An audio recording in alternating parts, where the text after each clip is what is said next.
Hello everyone, welcome back to my YouTube channel Code Saab by Nitesh. In this video we have a special guest Ashutosh ने recently Mindtree का offer grab किया है, तो जानेंगे step by step process how we can get offer in Mindtree. और सबसे पहले start करेंगे आशुतोष के इंट्रोडक्शन के साथ। After that we will discuss the whole process about Mindtree. So over to you Ashutosh, tell me about yourself. Okay, good evening, Niches. So first of all, my name is Ashutosh Patel. I am from basically Riva, and currently I am pursuing Master of Computer Application from Lakshmi Narayan College of Technology. And yes, I have selected in Mindtree company as a software engineer. So that's all about me, Niches. Thank you so much. Okay, so Ashutosh बताइए कि आपने on campus offer grab किया, off campus Mindtree के बारे में थोड़ा सा process. Yeah, this is basically it is a on-campus placement. So okay, so firstly आपने कैसे अप्लाई किया, आफ्टर दैट हर एक प्रोसेस को स्टेप बाय स्टेप थोड़ा सा मेंशन करिए। तो जैसे कि हमारे जो कॉलेज में एक टीएनपी डिपार्टमेंट होता है जिसके थ्रू हमको लिंक आती है, तो हमने उसके थ्रू अप्लाई किया था। तो हमको मेल आया था जो इसमें कुछ क्राइटेरिया को फुलफिल अगर करते हैं तो कंपनी टीएनपी को मेल देती है। तो टीएनपी जो होती है वो हम लोगों को मेल प्रोवाइड करती है जिसके थ्रू असेसमेंट्स होते हैं। ओके, सो फर्स्टली आपका रिटर्न राउंड में क्या क्या सीन था?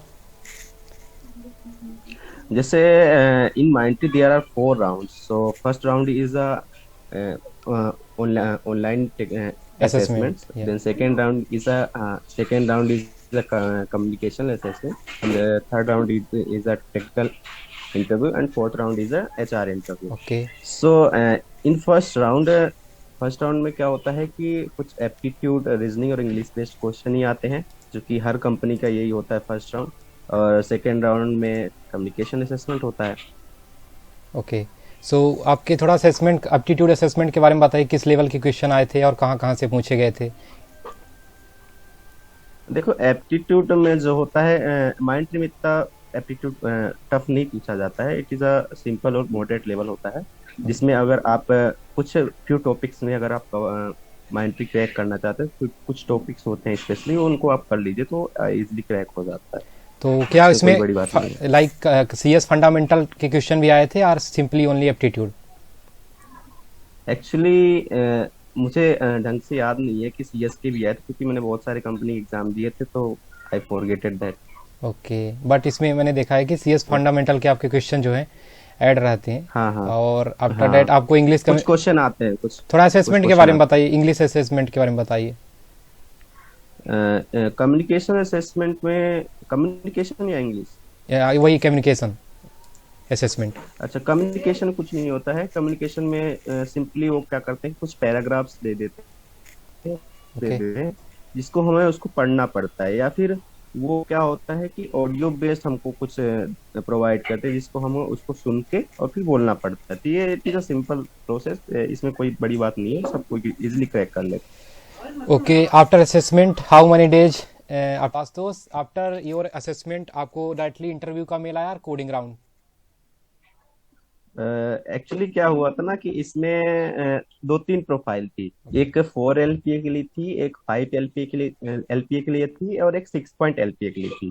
तो इसमें क्या होता है कि जब मेरा अगर अच्छा एप्टीट्यूड रीजनिंग वाला पार्ट आता है तो हमको कोडिंग राउंड के लिए आता है, नहीं तो सीधा क्या होता है टेक्निकल इंटरव्यू के लिए आता है। तो इसमें ऐसा हुआ था कि मेरा अच्छा भी गया था, लेकिन इसमें क्या होता, मेरे को सिर्फ 4 LPA का आया था पिक्चर, और कुछ लोगों के लिए कोडिंग राउंड का आया था जिसमें एडवांस लेवल के लिए जाते हैं। लेकिन मुझे सिर्फ और सिर्फ कोडिंग राउंड नहीं हुआ था, मेरा सिर्फ एप्टीट्यूड असेसमेंट हुआ था। उसके बाद डायरेक्ट मेरे को टेक्निकल राउंड का इंटरव्यू आ गया। ओके, सो आफ्टर दैट आपको डायरेक्टली इंटरव्यू का मेल आया, सो थोड़ा इंटरव्यू के बारे में हाँ, थोड़ा इंटरव्यू एक्सपीरियंस शेयर करिए। देखो, इंटरव्यू का जो मेरा इंटरव्यू हुआ था माइंड में, वो सबसे इजी इंटरव्यू हुआ था, क्योंकि मेरे को इसमें कुछ नहीं पूछा था। उसमें सिर्फ इंट्रोडक्शन पूछा था, ओके, और 2-3 क्वेश्चन पूछे थे DBMS के, और simple are you able to join Mindtree, ऐसे टाइप के 4 क्वेश्चन पूछते, बस ज्यादा ओके, कुछ भी नहीं पूछा गया था मेरे सो से। आपने हाँ, और हाँ, मेन इसमें होता है कि आप प्रोजेक्ट पे वर्क करें, मतलब प्रोजेक्ट पे ज्यादा क्वेश्चन पूछते हैं। ओके, तो रिज्यूमे बेस्ड सारा क्वेश्चन था और वो खुद अपने से पूछ रहे थे रैंडमली? हाँ, उन्होंने इनका रिज्यूमे लेने का भी स्टाइल अलग था। इन्होंने क्या करवाया था कि इनमें चैट बॉक्स जो होता है ना, उसमें भी रिज्यूम मंगाया था इन्होंने। उसमें देख के पूरा रिज्यूम बेस्ड ही क्वेश्चन पूरा पूछ रहे थे। ओके, सो आपका हम्म। टेक्निकल अच्छा था, आफ्टर डेट आपको डायरेक्टली एचआर का मेल आ गया? हाँ, अब टेक्निकल हो गया था, लेकिन टीएनपी वालों ने स्पेसिफाई नहीं किया था कि एचआर राउंड भी होने वाला है। Yes yes. तो हमको लगा कि सिलेक्शन हो गया है, मेल आ गया था। फिर कुछ दिन बाद हो गया, ये हुआ कि हमको एचआर राउंड का भी मेल आया कि ओके, तुम्हारा एचआर राउंड। फिर टेंशन आ गई कि एचआर राउंड में क्या होगा क्या नहीं होगा। हाँ। तो थोड़ा एचआर के बारे में बताइए, क्या क्या प्रोसेस उसमें था? एचआर राउंड में वही इंट्रोडक्शन हुआ था। ओके। तो ये दो तीन क्वेश्चन ही पूछते हैं बस, ओके। कि आप कंपनी में मतलब डे और नाइट में शिफ्ट में काम कर सकते हैं या नहीं, आप लोकेशन चेंज कर सकते हैं या नहीं। बस इस टाइप के क्वेश्चन, दो तीन क्वेश्चन ही पूछ रहे बस। और ये इंटरव्यू लगभग 5 मिनट का चला था, इससे ज्यादा नहीं चला। ओके, बस वो कंफर्म करना चाहते हैं कि आप एक फॉर्मेलिटी निभाते हैं कि हाँ, ये हो सकता है। तो आफ्टर एचआर राउंड भी कुछ लड़के डिससेलेक्ट हुए थे डायरेक्टली? जो भी एचआर राउंड दे रहे थे सबका सिलेक्शन हुआ था? हाँ, नहीं, डिसलेक्ट हुए थे, मतलब नॉट सिलेक्टेड हुए थे कुछ बच्चे, जिसमें अगर मान लो 100 बच्चे तो उसमें कम से कम 5-6 बच्चे ऐसे थे कि जो सिलेक्ट नहीं हुए थे, बाकी सभी लगभग हो गए थे। ओके, आफ्टर दैट आपको जो है ऑफर आ गया माइंट्री का? हाँ।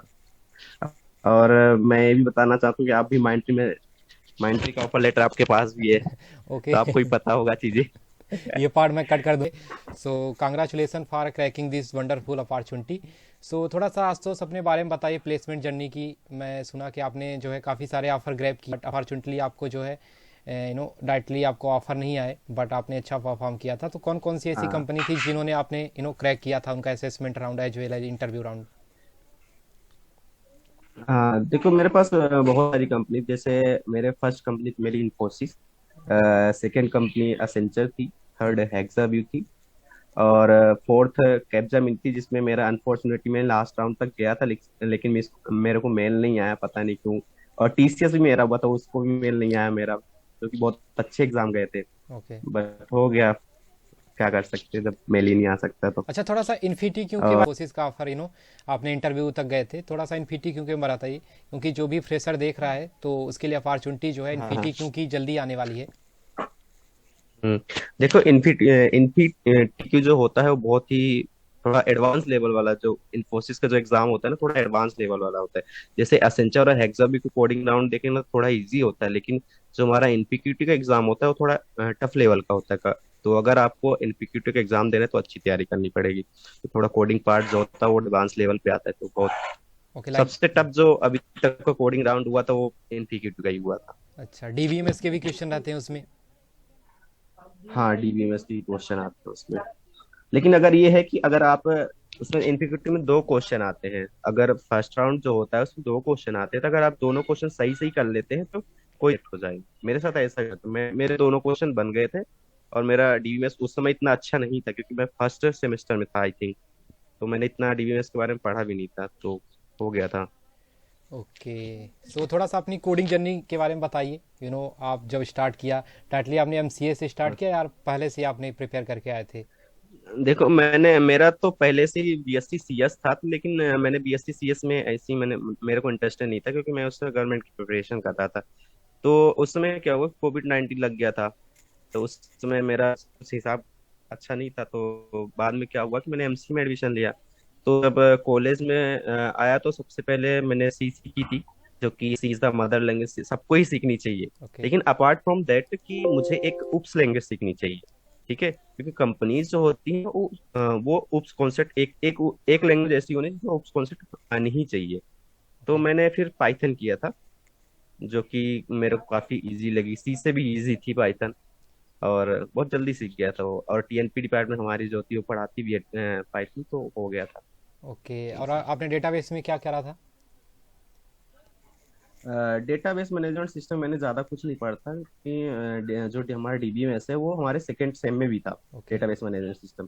तो वहीं पे हम कॉलेज में वही लैब जब हमारी लगती थी तो वहीं पे प्रैक्टिस करते थे। बाकी यूट्यूब में बहुत सारे वीडियोस हैं, वहाँ से भी देखते हैं। ओके, और थोड़ा सा प्रोजेक्ट एक्सपीरियंस शेयर करिए, आपने किस टाइप का प्रोजेक्ट मेंशन किया था अपने रिज्यूमे में? हाँ, एक्चुअली मेरे पास दो प्रोजेक्ट थे। फर्स्ट था स्टूडेंट मैनेजमेंट सिस्टम, और सेकेंड था हमारा facial attendance management system. Okay. तो जो हमारा फर्स्ट वाला प्रोजेक्ट था वो तो मेरे पहले जो इंटरव्यू होते थे मैंने ये फर्स्ट वाला प्रोजेक्ट लगाया था, जिसमें मेरे को बहुत सारी रिजेक्शन भी देखने को मिले हैं। ओके। ठीक है। फिर बाद में एक वो सिंगल मेरा प्रोजेक्ट था, बाद में मैंने फेशियल रिकॉग्निशन मैनेजमेंट लगाया था, जो कि ग्रुप प्रोजेक्ट था। तो वही था उसमें बेसिकली, वो क्या करता था कि हमारे जो फेस होता है उससे अटेंडेंस जनरेट करता था। ओके। सो आज तो जो भी फ्रेशर देख रहा है, अगर अभी तक उसने कुछ भी प्रिपरेशन नहीं करी हुई है, सो अगर इन कंपनियों को टारगेट करना है तो कितने मंथ दे कि इजीली ये सारी कंपनियों को ऑफर ग्रैब कर ले। सो एक सिंपल सा एक रोड मैप। देखो, हमको सबसे पहले अपने को कॉलेज का भी लेके चलना है, क्योंकि कॉलेज में बहुत सारी कंपनी ऐसी होती हैं जो 6 CGPA से ऊपर ही लेती हैं, तो हमको कॉलेज का भी देखना है। और उसके अलावा मुझे हर दिन कम से कम 1-2 घंटे तो एटलीस्ट देना ही चाहिए। अगर आप 2 घंटे रोज देते हैं और 3-4 महीने पढ़ लेते हैं तो मोर देन इनफ होता है किसी भी कंपनी को ग्रैब करने के लिए। क्योंकि बहुत ज्यादा कंपनी एडवांस लेवल पे, हम लोग फ्रेशर हैं तो बहुत ज्यादा कंपनी एडवांस लेवल पूछती नहीं है। पहली बात तो उनको बस इतना पता होना चाहिए कम से कम, अगर हम किसी को भी ऑफर दे रहे हैं तो उसको बेसिक नॉलेज तो होना ही चाहिए। ओके। So yes. आपका एप्टीट्यूड का वेटेज आपके जो कंपनियां आती हैं उसमें कितना रहता है, कोडिंग के कितने रहते हैं, और apart from that communication part, इन सारी चीज़ें थोड़ा सा बताइए। देखो, हर कंपनी का अलग अलग क्राइटेरिया होता है। जैसे मैंने कल ही एक एग्जाम दिया डेलोलाइट का। ओके। डेलोलाइट का तो उसमें क्या होता है कि उसमें ऑल ओवर क्राइटेरिया मांगता है कि आपने जितने भी क्वेश्चन आए हैं एप्टीट्यूड, रीजनिंग और इंग्लिश और कोडिंग राउंड, तो सबका मिला के देता है, सबका मिला के वेटेज देता है। लेकिन कुछ कुछ कंपनी अलग होती है, जैसे कैपजेमिनी हो गई, कॉग्निजेंट हो गई। इसमें क्या होता है कि फर्स्ट राउंड निकालोगे, देन सेकेंड राउंड में इंटरव्यू करोगे। जैसे एप्टीट्यूड मैंने निकाला, मैं दूसरे राउंड में जाऊंगा। ओके। फिर दूसरा निकाला तो मैं तीसरे राउंड पे जाऊंगा। तो हर कंपनी का अलग अलग क्राइटेरिया हो, उसके हिसाब से अपन देख सकते हैं। बहुत सारे यूट्यूब में वीडियो मिल जाएंगे इस कंपनी कितना वेटेज रहता है, ऐसा। Okay. So any tips last में आप देना चाहेंगे जो भी फ्रेशर देख रहा है, एग्जाम एग्जाम के पॉइंट ऑफ व्यू और एज वेल एज प्लेसमेंट के पॉइंट ऑफ व्यू से, कैसा प्रिपेयर करे इन सारी चीज़ों के लिए। हाँ, तो सबसे पहले तो मैं यही बताना चाहूंगा कि आप प्लेसमेंट की तैयारी अच्छे से करें, और अपने कॉलेज जो करिकुलम है उसको बिल्कुल ना छोड़ें। क्योंकि अगर हम एक एक में अगर हमको बैक लग जाती तो बहुत हम पीछे चले जाते। जैसे आपने देखा होगा कि सेकेंड सेम में 16 लोगों को ईयर बैक हुआ है। ओके। तो वो तो अब कंपनी में बैठ नहीं सकते, तो अपन हम कॉलेज के स्टडी को छोड़ नहीं सकते। उसके अलावा मेरे को प्लेसमेंट की जर्नी शुरू कर देनी चाहिए, अभी से शुरू कर देनी चाहिए। जब हम फर्स्ट सेम में हैं, हमको सबसे पहले सी कर लेना चाहिए। फिर सेकेंड सेम में पाइथन या फिर डीबीएमएस कर लेना चाहिए, इससे हमारा वो हो जाए। और इसके अलावा मुझे एप्टीट्यूड, रीजनिंग और इंग्लिश पे ध्यान देना चाहिए। ठीक ओके। है, बहुत ज्यादा नहीं, पर क्योंकि हम दूसरे सोर्स भी है जैसे कर सकते हैं इंग्लिश, ये एप्टीट्यूड, रीजनिंग और इंग्लिश। लेकिन हमको एक मतलब एक कोडिंग लैंग्वेज तो जरूरी है कि आनी ही चाहिए। वो अच्छे से हो जाएगी तो हमारा प्लेसमेंट इजीली हो सकता थोड़ा सा कम्युनिकेशन के बारे में बताइए। आपने कई सारे इंटरव्यू दिए हैं, तो कम्युनिकेशन का कितना वेटेज रहता है यदि एक फ्रेशर जा रहा है हिंदी मीडियम से, थोड़ा सा उसको प्रॉब्लम है कम्युनिकेशन, कैसे इन है। सारी चीज़ों को रिजॉल्व कर सकता है।